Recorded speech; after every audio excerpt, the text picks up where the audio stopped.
Assalamualaikum warahmatullahi wabarakatuh. Jumpa lagi sama teman-temanku semua di luar sana. Insya Allah kamu dalam kondisi sehat walafiat, tidak kurang suatu apapun. Sekalipun kini musim hujan, insya Allah tidak membuat badanmu tidak fit. Begitu juga anak-anak, suami, istri selalu dalam keadaan sehat walafiat, dan keluarga besar kesemuanya. Dan insya Allah juga selalu diberi kelimpahan, kemudahan, kecukupan dari semua kebutuhan-kebutuhan yang ada. Khusus buat siapa ya? Buat teman-temanku, saudara-saudaraku yang masih jomblo, insya Allah diberi jodoh oleh Allah Subhanahu wa taala secepatnya pasangan yang sekufu, yang soleh dan solehah, yang cantik dan tampan, serta memberikan ketenangan di dalam batinmu. And bagi saudaraku yang belum kerja, Allah bukakan pintu rezekinya sehingga mempunyai sebuah penghasilan. Tidak sebagai karyawan, andaikan, tapi mana tahu sebagai pengusaha. Berangkatlah dari yang kecil. Oh iya teman-teman, aku kan dapet WA. Bun, sharing-sharingnya langsung ini dong, katanya langsung tatap muka. Oke deh, sekarang aku mengabulkan permintaan tersebut. Jadi bikin podcastnya tidak hanya suara ya. Nah, jadi masalah. Insya Allah ya semuanya. Jika hal yang bermanfaat tidak jadi persoalan. Sebisanya dan semampuku aku akan selalu memberi. Itu sebagai tanda bukti bahwa teman-teman mendukung channelku. Insya Allah kita berkembang bersama, maju bersama, sukses bersama. Amin, amin ya rabbal alamin. Gak usah fokus sama ini ya, sama koyo. Ini aku pakai One More. Agak susah tidur, jadi ada yang ditempel. One More itu produk dari Turki. Oke. Hari ini aku membahas juga atas permintaan dari teman-teman. Yaitu kajian sharing, obrolan yang berkaitan dengan pekerjaan sehari-hari yang membentuk dari sebuah kepribadian. Kalau hal yang seperti itu, kita berangkat dari sebuah kebiasaan yang sudah terbiasa kita lakukan, yang kadangkala tanpa kita sadari sudah menjadi penjiwaan di dalam diri kita. Apa itu? Kalimat sebuah ayat, yaitu Bismillahirrahmanirrahim. Bismillahirrahmanirrahim itu hanya diturunkan kepada Nabi Sulaiman alaihissalam, yang pada saat beliau, itu bisa kita lihat ya di surat An-Naml ayat 30, beliau berkirim surat kepada Ratu Balqis, kemudian kepada Nabi Muhammad Rasulullah Shallallahu Alaihi Wasallam. Apa yang bisa kita ambil hikmahnya sebelum kita melihat dari kebiasaan dan pembiasaan diri kita dengan kalimat ayat Bismillahirrahmanirrahim? Maka kita lihat dulu bahwa Bismillahirrahmanirrahim itu mempunyai sebuah kekuatan. Kekuatannya ada di mana? Kata ahli tafsir, itu pertama sekali ada di ba. Jadi bismi. Nah, bismi itu kan ada ba. Itu kan ada dua kata itu. Jadi kalau teman-teman yang jago bahasa Arab itu bismi itu ada ba, araf jar, dan kata kerjanya itu ismi. Jadi bismi. Jadi ada dua kata, ba dan ismi. Bismi dengan nama, bismillah dengan nama Allah, Ar-Rahman Ar-Rahim. Jadi Bismillahirrahmanirrahim. yaitu dengan namamu ya Allah yang maha pengasih lagi maha penyayang. Nah terus yaitu dari ba itu tadi ya, mempunyai sebuah apa namanya itu ya, mempunyai sebuah kaitan, mempunyai sebuah kekuatan, mempunyai sebuah kekuatan yang maha dahsyat, memadukan sehingga itu menjadi sebuah ungkapan doa. Terus di mana lagi? Apa lagi kandungannya selain daripada ke ba itu tadi?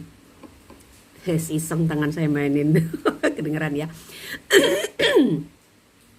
Yang kedua itu bahwa sebab utama dengan sebuah perbuatan, kaitannya yaitu kepada sebuah pernyataan kita kepada Allah, yaitu kalimat la ilaha illallah. Kalimat la ilaha illallah, bahwa tiada Tuhan selain Allah. Jadi kita berharap kasih sayang Allah, kita merindukan dari semua warna perbuatan kita berserah diri kepada Allah. Kita memberikan sebuah pernyataan bahwa la ilaha illallah, tiada Tuhan selain Allah. Di situ tersembunyi sebuah kaitan, tersembunyi kalimat, sebuah kaitan pernyataan kita dengan mengharapkan dari kekuatan Bismillahirrahmanirrahim itu tadi. Jadi ada suatu ada suatu pernyataan tersirat bahwa tiada Tuhan selain Allah. Allah yang mana? Allah yang Rahman dan Allah yang Rahim. Itu yang kedua. Terus kalau nggak salah lagi yang ketiga itu sebagai sebab utama dalam perbuatan Allah adalah sebuah zat yang wajib ada. Jadi kita akui keberadaan Allah itu, bahwa Allah itu ada. Nah, kemudian lagi juga dari sifat yang dua sifat yang penuh dengan kesempurnaan yang ditekankan dalam basmalah tersebut, yakni Ar-Rahman dan Ar-Rahim. Nah, Ar-Rahmannya Allah, sifat kasih sayang Ar-Rahmannya Allah itu ke semua hamba Allah, ke alam semesta. Sebagai example kita aja, bahwa karena kasih sayang Allah loh kita bisa berdiri. Andaikan Allah tidak memberikan sebuah keseimbangan, hoyong. Karena kasih sayang Allah kita bisa menghirup udara secara gratis. Andaikan sedikit saja sinyal tidak bisa kita menghirup udara, kita jadi beli udara tersebut, oksigen tersebut di rumah sakit, dan mahal kita bayar. Semuanya kita bergratis menikmati pemberian itu kepada siapapun, kepada isi alam semesta ini yang Allah berikan, manusia, hewan, tumbuh-tumbuhan.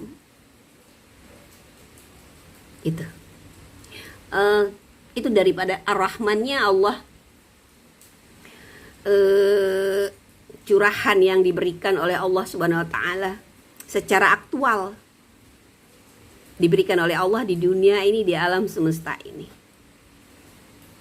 Terus itu Allah nggak pilih kasih loh. Kita mau durhaka sama dia, kita mau bagaimanapun, beriman dan lain sebagainya, Allah berikan. Nah itu sifat Rahman ya Allah. Kemudian sifat Ar-Rahim. Ar-Rahimnya Allah, bahwa sebagai curahan rahmatnya Allah yang di akhirat kelak akan kita dapati, yaitu orang-orang yang beriman kepadanya. Nah, di situ jadi Bismillahirrahmanirrahim itu sudah suatu permohonan keselamatan dunia dan akhirat. Nah, warna itu kita berikan ke semua perbuatan kita. Awal makan, ada doa mau makan, tapi minimal kita baca Bismillahirrahmanirrahim. Bun, lupa keasikan ketemu sama lalapan, sambal, ikan asin dan lain sebagainya, langsung cuci tangan, lep.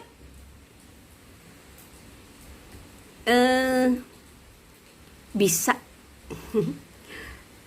kita iniin, kita di pertengahan kita makan bisa kok kita baca bismillah lagi. Kita apit, diajarkan oleh Rasulullah, kita apit dari awal perbuatan sampai akhir perbuatan, sehingga keluarlah sebuah pernyataan. Bismillahi awaluhu wa akhiruhu. Jadi dengan namamu ya Allah, dari awal perbuatanku sampai di akhir perbuatanku. Apa itu? Seperti misalnya eksempelnya kita makan, kita minum, kita mau melakukan aja bismillahirrahmanirrahim. Kita mau awali pekerjaan dengan bismillahirrahmanirrahim. Terus semuanya ini kita lakukan dengan mengawali dengan bismillah. Apa yang terjadi? Maka semua perbuatan kita adalah jadi ibadah. Jadi gak sia-sia. Jadi ibadah.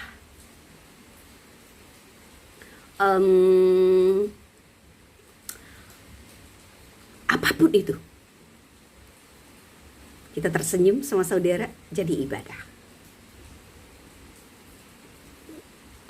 Kita masak, jadi ibadah. Karena apa? Karena kita lakukan karena Allah, dengan mengawali semua perbuatannya itu dengan bismillahirrahmanirrahim. Nah, kalau ini sudah menjadi sebuah kebiasaan dan pembiasaan, pasti dong ada implementasinya di dalam diri kita. Kalau kita jiwai rasa itu, kita tanamkan penjiwaan bismillahirrahmanirrahim itu di dalam jasmani dan rohani kita, pasti dia berdampak kepada kepribadian kita. Apa itu? Akhirnya pun implementasinya kita mempunyai sifat Rahman dan Rahim. Kita berharap kasih sayang Allah. Pasti dong kita harus mendidik diri kita secara jasmani dan rohani dengan sifat Rahman dan Rahim atau sifat kasih dan sayang. Love. Kehidupan kita itu penuh dengan cinta. Love. Contoh aja kita ambil example. Kita makan. Kita diajarin oleh Rasulullah, makanlah kamu sebelum lapar, berhentilah kamu sebelum kenyang. Arti kata kita tidak ada makannya yang blue. Kita taati itu. Akhirnya kita sebagai chat efeknya adalah kita menyayangi diri kita, jasmani kita yang dititipkan oleh Allah kepada kita. Coba kita makan nasi yang banyak, sebah. Coba kita minum yang banyak, nggak ada benda padatnya, sebah juga. Coba kita minumnya kurang, makannya juga benda padatnya juga nggak ada, angin. Apa ujung-ujungnya? Sakit. 3 unsur itu yang ada di dalam tubuh kita harus seimbang, sepertiga, udara, benda padat dan cair. Itu harus ada terjadi keseimbangan. Nah, prosesi keseimbangan tersebut Rasul kita ngajarin juga dengan bagaimana cara pola makan yang sehat. 1 jam sebelum makan kita disuruh minum dulu segelas. Supaya apa? Di saat sedang makan kita tidak minum, minum, tidak. Karena apa? Akan merusak proses penggilingan makanan yang dilakukan oleh usus, karena masuk benda cair dan masuk benda padat. Tapi kita minum dulu sebelum makan. Sejam sebelum makan kita minum dulu. Begitu kata Rasulullah. Di pagi hari kita nggak disuruh untuk sarapan yang padat. Air, kurma. Kalau pas kurma itu kiasannya adalah buah. Nah, pernyataannya adalah buah itu sangat bagus sekali pada saat kita mengkonsumsinya itu pada saat perut kosong. Karena unsur sayangnya kepada jasmani kita lakukan itu, kita terapkan itu. Jadi kita tidak maruk.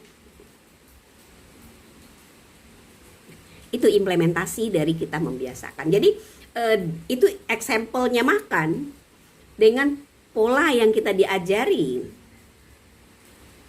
Dengan ada rasa tumbuh, rasa kasih sayang kita kepada jasmani kita, maka kita berpola makan sehat. Itu baru di titik makan.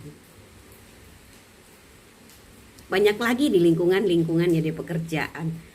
Tidur. Kapan waktu tidur yang sehat?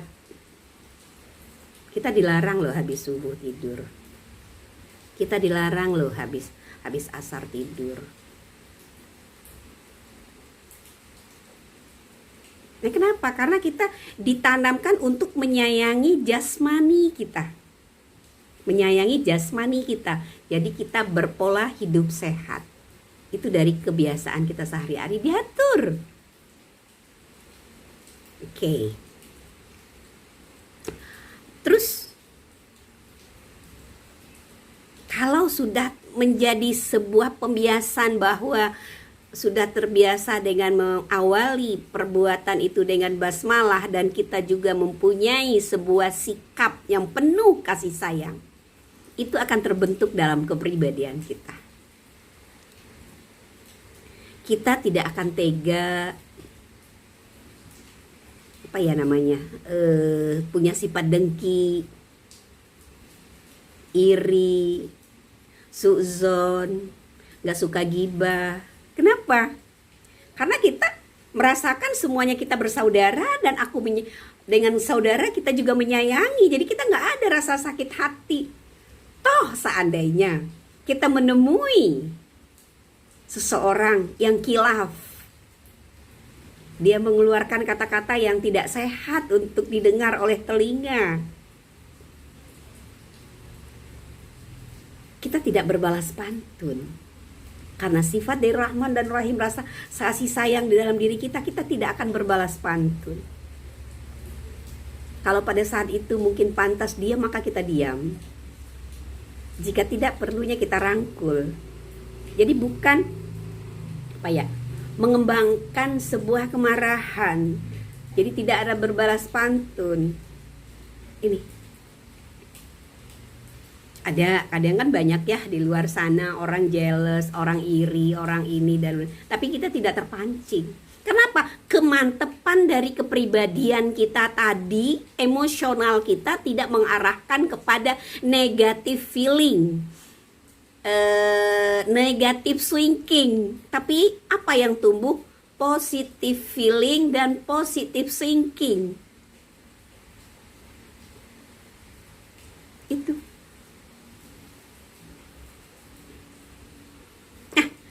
Andaikan orang yang punya karakter, orang yang punya tabiat yang masih terpelihara tabiat iri, dengki, busuk hati, kalau kita balas dengan love, akan berubah. Akan terjadi sebuah perubahan. Orang kan isin ya.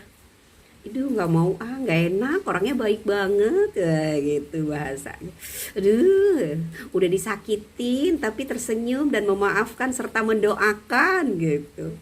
Gak terpancing dia untuk emosi dan marah. Aduh, itu bahasa-bahasa di luar sana yang banyak kita terima. Kalau dasar kita bergaul secara horizontal, yaitu hablum minanas, secara horizontal dengan love, itu dengan sesama manusia.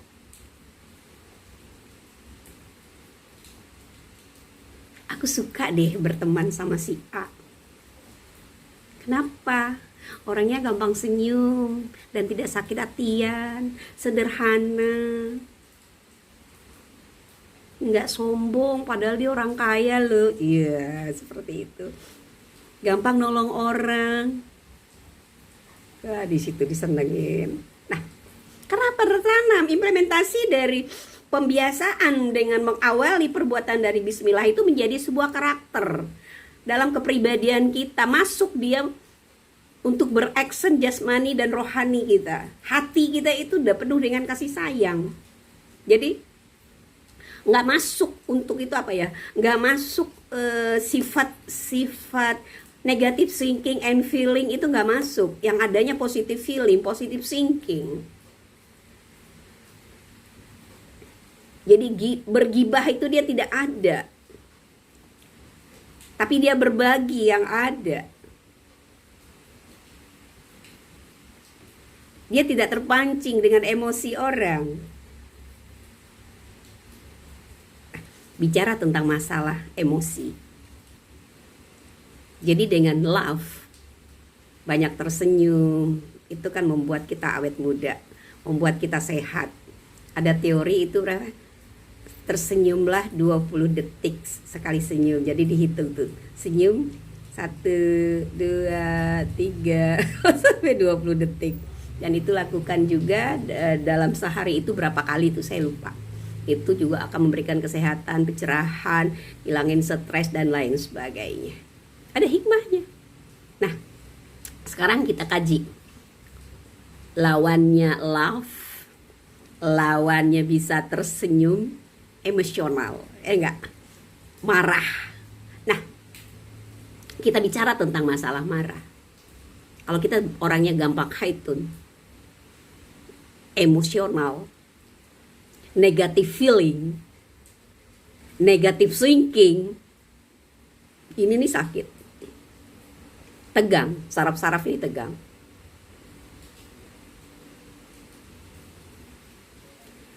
Di dalam penelitian, saya lupa penelitian siapa, tapi kayaknya orang asing deh. Jadi kan saraf-saraf kita nih kan beratus-ratus ribu nih saraf-saraf ini.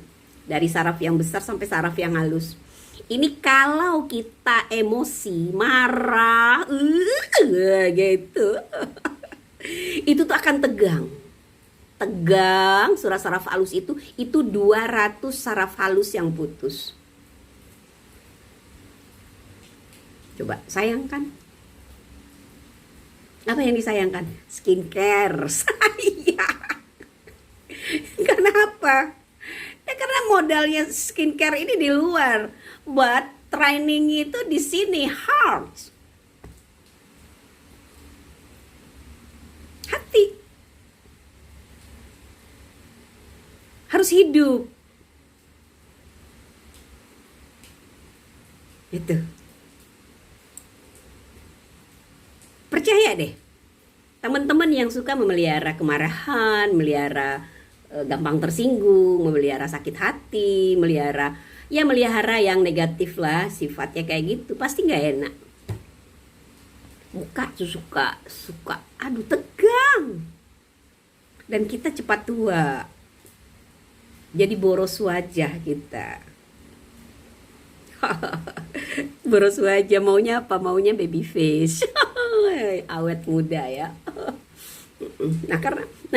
Jadi walaupun kita memberikan nutrisi kepada wajah kita, tapi di dalam itu kita proses dengan sifat iri, dengki dan lain sebagainya, ini akan mengganggu. Percaya deh. Boleh adakan survei. Lihat siapa yang suka haitun, bandingkan dengan orang yang suka tersenyum. Mana yang lebih muda? Ambil grade usianya yang lebih tinggi orang yang gitu. Nah, itu di segi lingkungan kecil kita. Dari lingkungan kita yang terkecil yang harus kita latih dari jiwa kita. Pada pergaulan kita sesama saudara, sesama manusia, sesama hamba Allah. Itu kepada manusia. Bagaimana kita untuk menumbuhkan love. Nah, prosesi yang penuh dengan cinta ini yang selalu kita biasakan dalam diri kita. Ada satu karakter lagi yang muncul. Apa itu? Ikhlas.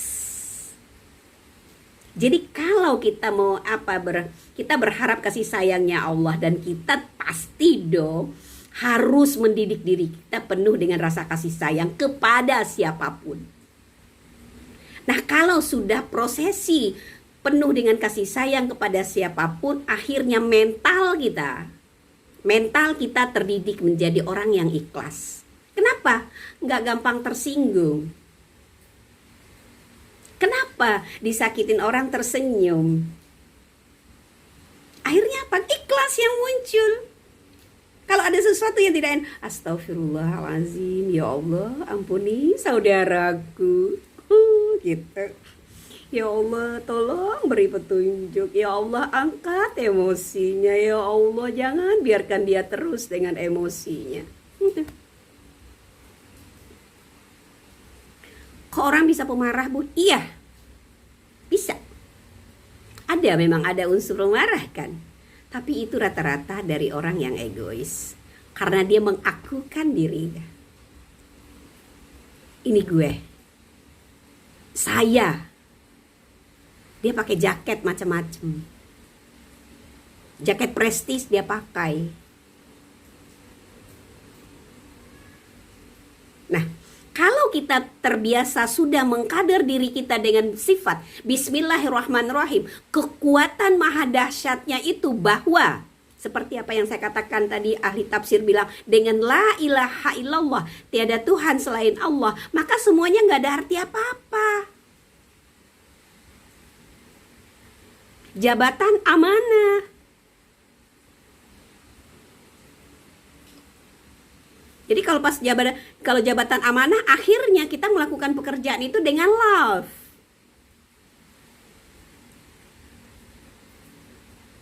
Jadi semua status kita adalah amanah. Sebagai istri, amanah. Sebagai suami, amanah. Sebagai orang tua, amanah. Sebagai ibu, sebagai ayah, amanah.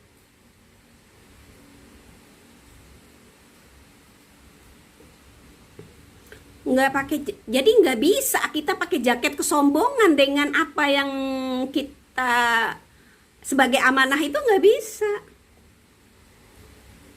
Kalau jaket kesombongan yang kita pakai, yang ada adalah emosi, angkuh. Itu.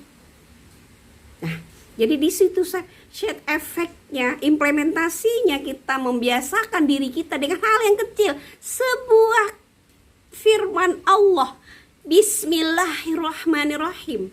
Kita awali, kita warnai dari semua perbuatan kita. Kita renungi masuk ke dalam batin kita, dalam diri kita. Jadi bukan lip service ya, bismillahnya bukan lip service. Bukan hanya di bibir, Bismillahirrahmanirrahim, makan. Enggak, tapi dengan sebuah kerenungan, ada rasa syukur di dalamnya. Itu akan menjadi sebuah kepribadian.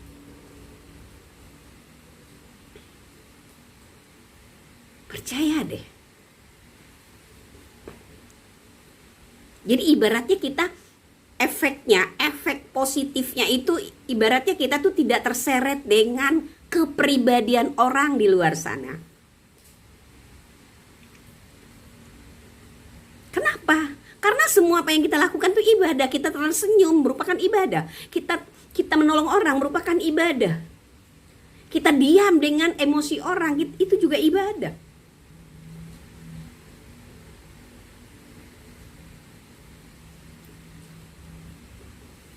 Begitu.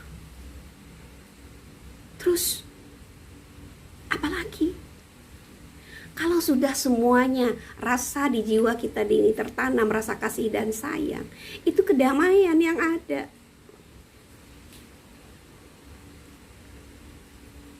Apa kata suami? Mah, hari ini aku mancing dapatnya belutnya cuma 1 ekor. Bagi temanku yang suka-suka mancing ya. Aduh, kalau pas sudah ngeliat belut aku tuh jujur pengen goreng disambalin sambal cabai hijau. Gitu. Alhamdulillah Pak.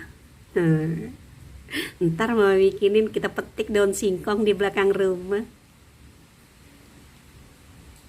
Jadi ingat Sally. Mereka rumahnya ada daun singkong. Ya itu. Kita bisa nyambah. Kenapa? Pada saat itu Allah memberikan rezeki kita dan itu apa? Nah, sifat tidak apa-apa ayah. Alhamdulillah ayah. Alhamdulillah. Bukan lip service, tapi berasa memang tumbuh rasa bersyukurnya kepada Allah. Akhirnya munculnya berkah. Kalau sudah berkah yang muncul, kenikmatan itu tiada tara.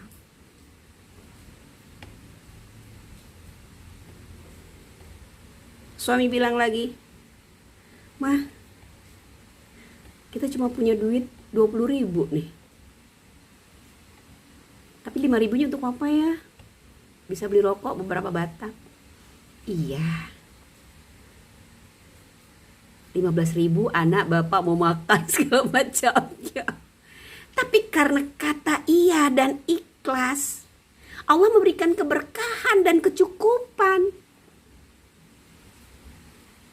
Itu akan muncul jika hati kita itu tidak ada unsur negatif.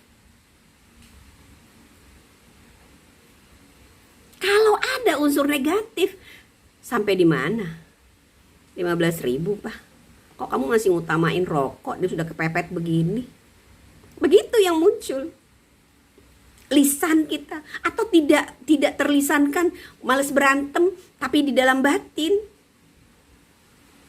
Akhirnya apa? Kalau kita simpan di dalam batin, tidak rasa bersyukur tadi lenyap, yang muncul adalah kekecewaan. Kecewa ini unsurnya negatif. Kalau kecewa ini kita pelihara, unsur-unsur yang negatif, dari semua perbuatan ke depan akan terwarnai dengan energi negatif. Terus dampaknya ke kita, rugi kan? Capek iya, kerjanya juga kita kerjain, tapi tidak berbuah ibadah, sia-sia. Tapi kalau sudah dengan Bismillahirrahmanirrahim, kita sudah berhubungan dengan Allah, mengucapkan permohonan dan doa, nggak ada lagi.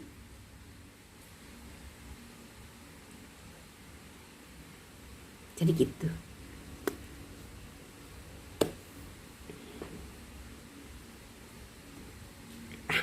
Itu dalam proses kaderisasi ya, dalam proses kaderisasi efek positif yang akan kita terima dalam proses kita membiasakan dan pembiasaan dengan Bismillahirrahmanirrahim yang kita resapi, bukan lip service. Nah itu yang perlu kita tekankan ya, bukan lip service. Jadi bukan hanya terucap bismillah, bismillah, tapi memang mempengaruhi. Jadi mempengaruhi dari seluruhnya ini, dari kepribadian kita. Saraf-saraf kita akan terisi dengan sifat love, Rahman dan Rahim itu tadi.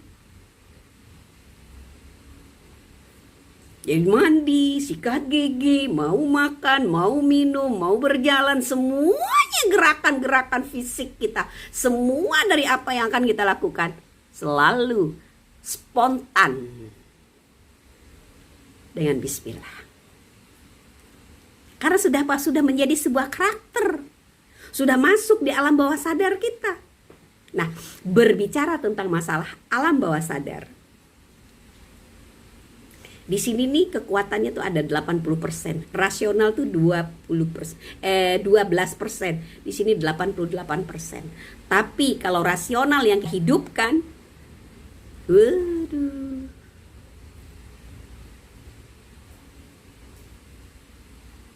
dia akan jadi apa ya namanya? Akan jadi bisa membunuh. Rasional itu bisa membunuh. Karena apa? Entar begini, entar begitu, entar, lillah kita nggak ada. Gitu, lillah kita nggak ada. Jadi ini yang perlu yang perlu kita tekankan di dalam kepribadian kita. Nah, Itu sudah ya, kita bicara tentang masalah kepribadian kita dengan sesama manusia, hablum minan nas kita. Terus bagaimana dengan lingkungan kita? Iya. Oke, sekarang misalnya pada lingkungannya. Terus prosesi kaderisasi itu sejak kapan harus kita bentuk? Sejak awal. Aku baru menjadi ibu rumah tangga. Aku baru pengantin. Baru punya suami, baru punya istri. Ya, kita proses. Semuanya dengan love. Love kita itu tidak nafsu, tapi love kita itu memang benar-benar karena Allah. Jika love itu kita nafsu, akhirnya yang hadir adalah istri biologis, suami biologis. Tapi bukan istri idealis, suami idealis. Tapi kalau karena Allah, yang muncul adalah istri idealis, suami idealis.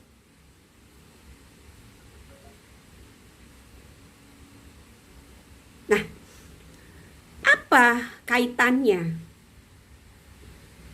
Misal, kita diberi amanah oleh Allah, dititipkan di dalam rahim seorang istri, calon keturunan. Itu sudah kita didik dengan sifat bismillah itu tadi. Kenapa? Karena dari sejak anak di dalam kandungan ini sudah ada suatu proses kaderisasi.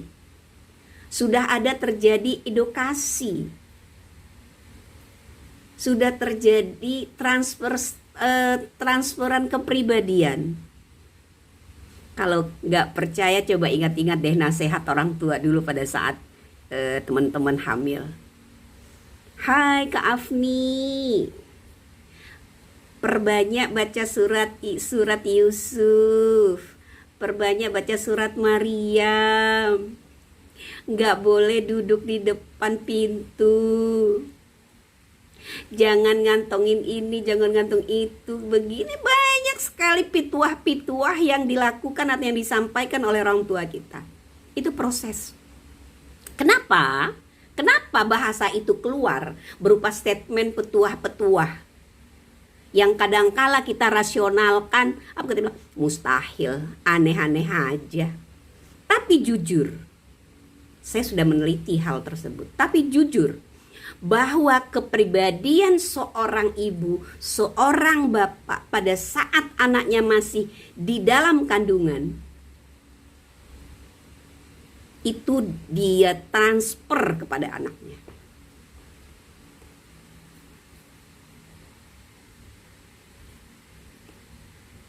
Coba ingat-ingat deh, pada saat kita, kok anakku ya kayak gini ya, kok anakku kayak gini. Nah, ingat aja pada masa hamil dulu, apa baik kita suami istri ya, apa yang kita lakukan. Nah, orang tua dulu nasihati, ayo perbanyak baca surat ini, perbanyak ini, perbanyak ini, perbanyak ini. Apa? Itu proses kaderisasi yang kita tanamkan dari sebuah kesolehan. Seperti itu. Oke.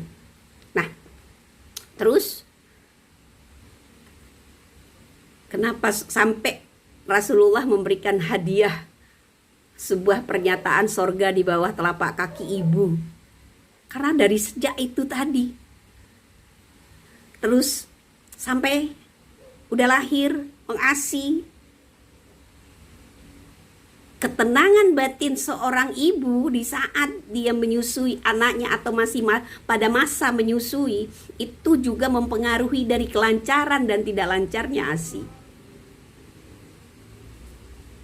Ketenangan,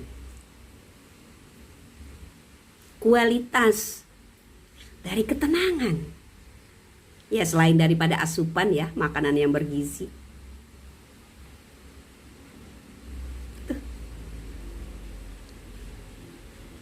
Maka sehingga Rasulullah bilang, mengeluarkan sebuah hadis bahwa orang tualah yang akan mencoret, menulis anaknya mau jadi apa.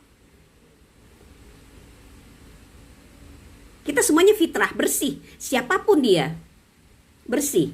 Tapi orang tualah yang memberikan ukiran.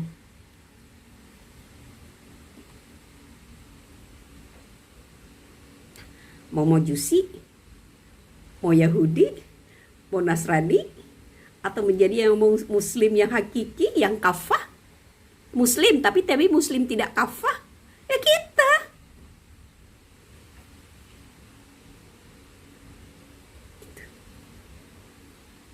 Nah, itu diantara prosesi lingkungan kita. Terbentuk sebuah proses dari efek kaderisasi yang tertanam dari seluruh jasmani dan rohani kita, dari sebuah kata, kalimat, pernyataan dari firman Allah, Bismillahirrahmanirrahim. Terus mana lagi? Sekarang kita kaji ke lingkungan. Lingkungan gak usah jauh-jauh deh. Di depan rumah kita ada pot kan? Kita nanam kembang, kita nanam buah-buahan yang kita batasi asupannya, makanannya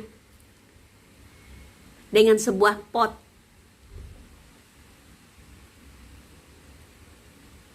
Coba, andaikan tidak ada rasa kasih sayang kita kepada tanaman tersebut, gak bakalan tanaman itu kita siram.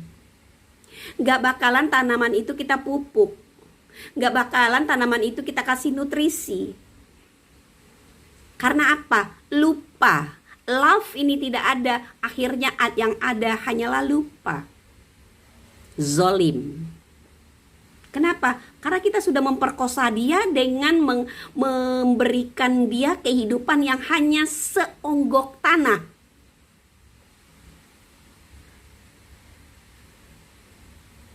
Ini zolimnya kita.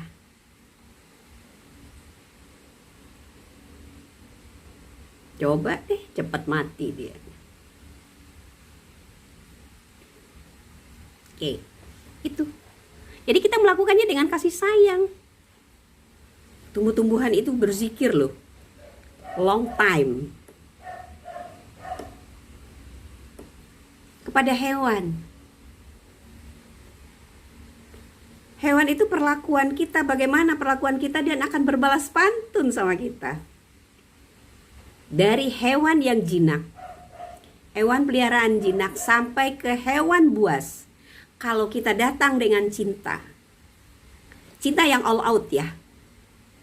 Kalau hewan buas ini kan cintanya all out, kita nggak ragu-ragu, maju mundur, dipatok kita sama ular kayak gitu, diterekam kita sama singa. Kita bisa lihat tontonan di luar sana ya, di YouTube juga banyak kan teman-teman, bagaimana orang bersahabat dengan hewan binatang buas, singa, ular, buaya dan lain sebagainya. Itu apa? Love. Dengan cinta.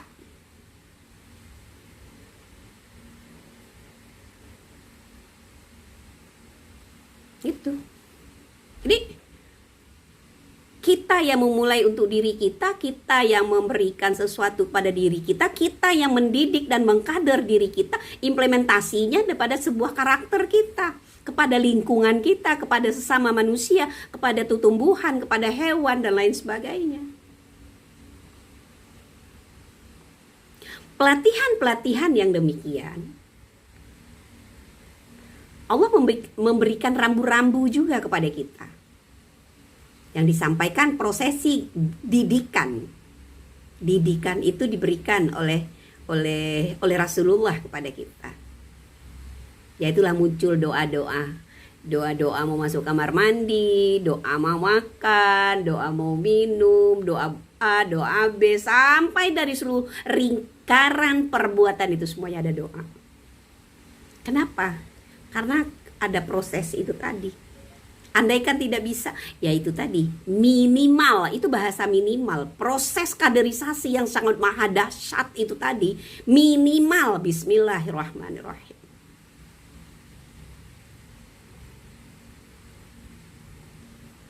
Nah disitulah letaknya dalam kehidupan kita bahwa Al-Quran itu sebagai pedoman hidup, bukan sebuah ulasan bacaan, tapi pedoman hidup, rambu-rambu,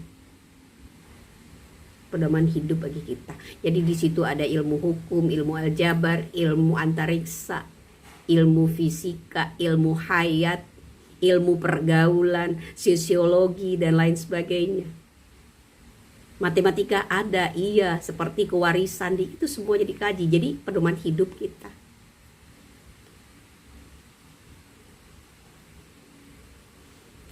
Sebagai obat penenang, itu semua itu ada Al-Quran tersebut. Meningkatkan kecerdasan dan lain sebagainya. Ya, sebagai pacuan lagi, orang yang bersahabat dengan Al-Quran selalu membaca Al-Quran sepanjang waktunya. Arti kata sepanjang waktu, sehari dia ada berapa kali, 3 kali atau apa kayak gitu. Itu 80% pikirannya itu lebih sehat. Dia lebih fresh. Dia jauh dari pikun. Dia jauh dari lupa. 80%. Jadi naik, jadi terpelihara. Boleh tua, tapi pikirannya selalu tajam. Meningkatkan kecerdasan. Saya kalau bicara tentang masalah Al-Quran dengan meningkatkan kecerdasan, saya jadi ingat ceritanya Pak Habibie. Pak Habibie pada saat masih sekolah dulu, dia punya teman dari orang-orang yang bukan muslim. Cerdas-cerdas, orang Israel tuh cerdas-cerdas kayak gitu. Jadi Pak Habibie itu selalu kebagian tuh rankingnya 3. Orang-orang itu rankingnya 1 dan 2. Tuh ada dua sahabat beliau, perempuan dan laki-laki, ranking 1 dan ranking 2. Terus penasaran, belajarnya sama apa sama, kok nilainya masih juga meleset kayak gitu. Akhirnya Pak Habibie bertanya kepada beliau, apa rahasiamu? Kita sama-sama ini itu, kok kamu mengambil posisi ranking 1 sama ranking 2? Aku selalu kebagian ranking 3. Nggak dikasih tahu.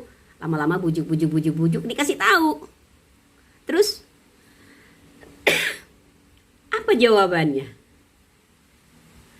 Diintip-intip juga, apa jawabannya apa? Mereka di sepertiga malam akhir mereka membaca Al-Quran.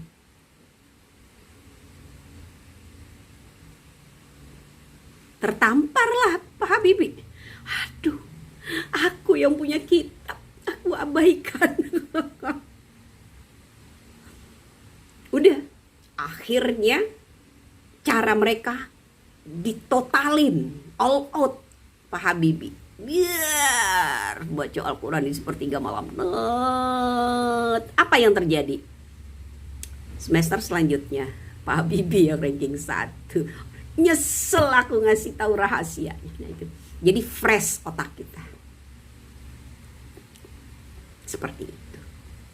Itu cerita ya, sekilas kita. Jadi ya. Nah, kembali lagi, bagaimana kita bisa menghargai tumbuh-tumbuhan? Bagaimana kita bisa menghargai lingkungan? Karena sifat karakter bismillah, ruhnya bismillah itu tuh udah meresap ke dalam diri kita.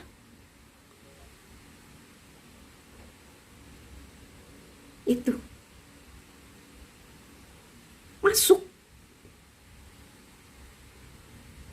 sehingga nggak ada emosional, marah, ini sakit hati, apa iri, dengki, itu nggak ada.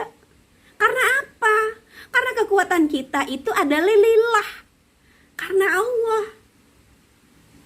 Nah, untuk lingkungan dan lain sebagainya, kita juga dididik oleh Rasulullah. Sehingga Rasulullah bilang an-nazafatu minal iman, kebersihan itu sebagian daripada iman. Biar kita menghargai lingkungan. Jadi semuanya itu berdampak. Berawal dari itu semua. Semuanya. Nggak bisa kita inikan. Nggak bisa, apa ya. Kalau sudah kita jadikan dari sebuah sudah peresapan di dalam hati, akan menjadi sebuah tabiat, menjadi pembiasaan, sudah menjadi karakter, sudah meresap, sudah merasakan bahwa kita dekat dengan Allah. Kecil memang. Maka kalau pas kita lihat dari sejarah-sejarah ya teman-teman, dari yang sejarah dulu, orang-orang yang ahli, orang-orang yang taat, orang-orang yang zuhud, beliau itu hanya dengan Bismillahirrahmanirrahim bisa melakukan sesuatu, bisa menyelimuti dirinya dari penjajahan, bisa dia kabur dari sini, kabur dari situ. Kalau pas kita lihat, kita baca ya sejarah-sejarah. Kenapa? Hati yang hidup, hatinya hidup dengan love, dengan kecintaan, cinta kepada Allah, cinta kepada secara ke horizontal, hablum minan nas. Jadi hablum minallah wa hablum minan nas itu penuh dengan love. Kalau sudah hablum minan nas, horizontal, alam semesta beserta isinya. Apa itu isinya? Hewan, tumbuh-tumbuhan, manusia, bumi, tariksa dan lain sebagainya. Ini penjiwaan itu. Penjiwaan itu yang. Terus mari kita berenung. Posisi kita seperti apa sekarang? Sampai di mana rasa cinta kita kepada diri kita sendiri? Sampai di mana kecintaan kita kepada alam semesta, kepada keluarga kita, kepada posisi kita? Gak usah jauh-jauh deh. Aku contohkan diriku, gak usah contoh kepada teman-teman yang aku kan gak tahu. Aku 2019 kemarin aku ketahuan darah tinggi. Periksa darah tinggi dan lain sebagainya. Padahal aku tidak punya rasa sakit kepala dan lain sebagainya. Tapi aku punya tensi. Tensi yang tinggi. Biasanya kalau pas apa itu aku sudah stabil, gak pernah 120/80. Tapi pada saat itu aku menemui tensiku 150/100. Dan pernah merasakan 190/125. Pas diperiksa oleh dokter gak boleh pulang dari rumah sakit. Aku tidak amanah untuk sehat. Aku tidak jaga fisikku. Aku tidak mencintai full. Tapi aku mencintai rasa. Emosional makan. Akhirnya tubuh mengatakan, Afni, makanan yang kamu asup ini aku gak sanggup. Aku gak dengar jeritan fisikku. Afni, please. Ini bakalan jadi lemak. Ini gak sehat. Kamu makanan yang bersantan terus minumannya beres. Itu. Afni, please. Aku butuhnya kalium, aku butuhnya kalsium, aku butuh nutrisi. Mana sayur untukku, Afni? Suka makan yang kering. Aku suka makan yang balado. Mantap rasanya. Nasi hangat-hangat. Ditambah dengan ayam goreng balado atau ikan balado. Sayurnya mana, Afni, untukku? Aku butuh serat. Tolong bantu aku untuk menggiling makanan yang kamu kasihkan. Itu tidak aku dengar kebutuhan itu. Sentil tiung, kamu tega. Kental tuh darah. Minum obat pengencer darah. Tensi tinggi. Nah, akhirnya dicek lagi. Jantung dikasih nutrisi, kepala dikasih nutrisi, saraf-saraf ini dikasih nutrisi. Lalainya sebuah amanah. Nih, tempel-tempel. tempel-tempel dari lalainya dari sebuah amanah. Karena apa? Karena lalai dan lupa bahwa jasad ini titipan Allah yang harus kita pelihara.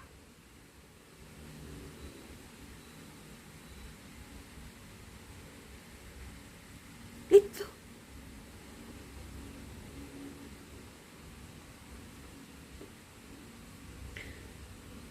Terus kalau udah kayak gitu gimana dong, Bun? Nah, inilah Allah ciptakan di alam semesta ini, dari setiap ada kejadian ada solusi.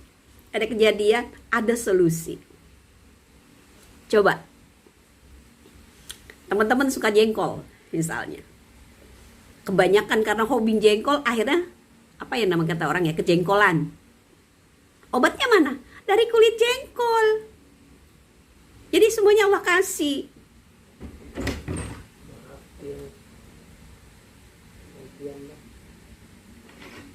Jadi terus apa lagi?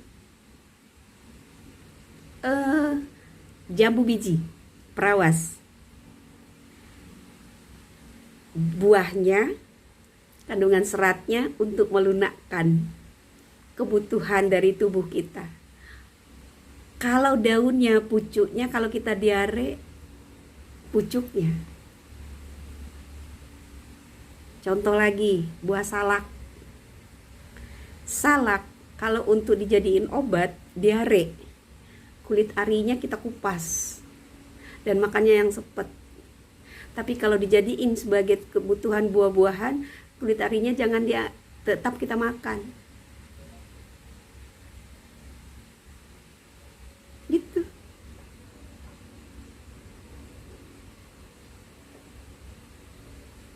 Jadi semua Allah itu ciptakan. Allah itu menyadari bahwa hambanya suka lupa, suka kilap, suka lalai. Allah kasih solusi. Semua tumbuh-tumbuhan di alam semesta ini bisa jadi obat. Kan kita bisa lihat ya di beberapa channel teman-teman kita dalam penjelasan. Yang kita kira rumput, taunya bisa jadi obat. Contoh misalnya kita makan, pengaturan yang diberikan oleh Rasulullah.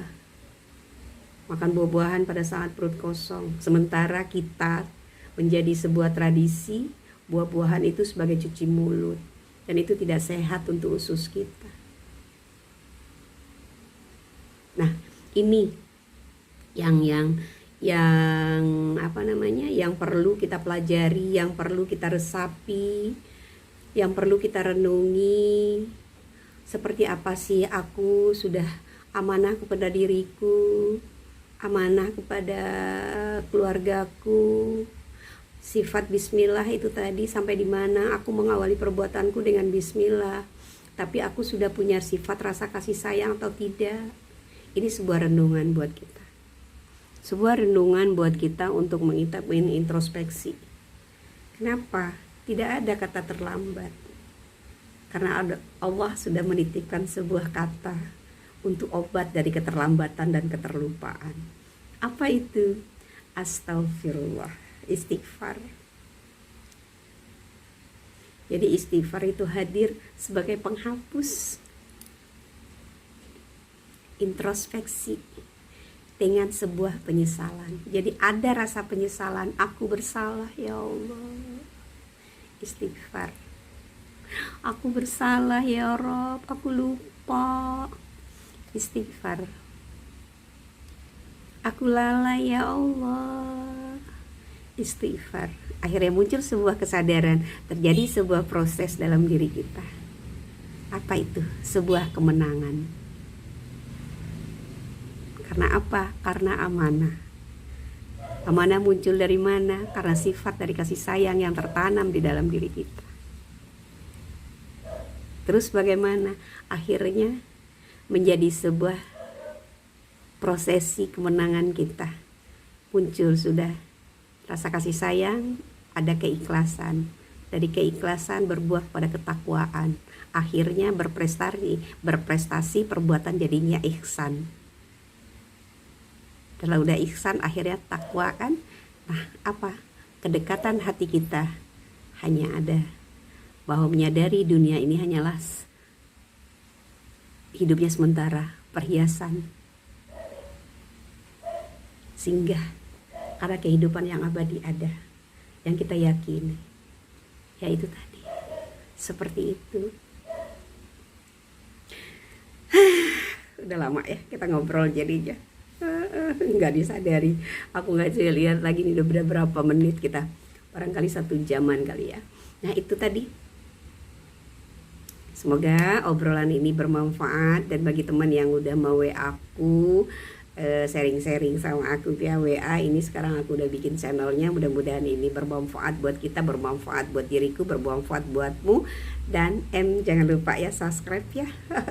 Nanti kita ngobrol-ngobrol lagi deh dengan bentuk dan dengan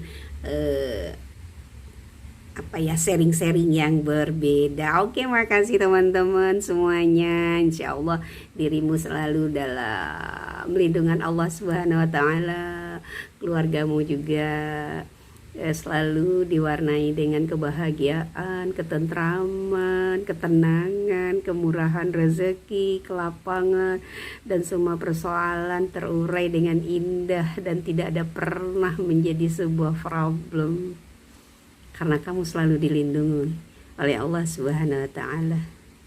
Makasih. Assalamualaikum warahmatullahi wabarakatuh.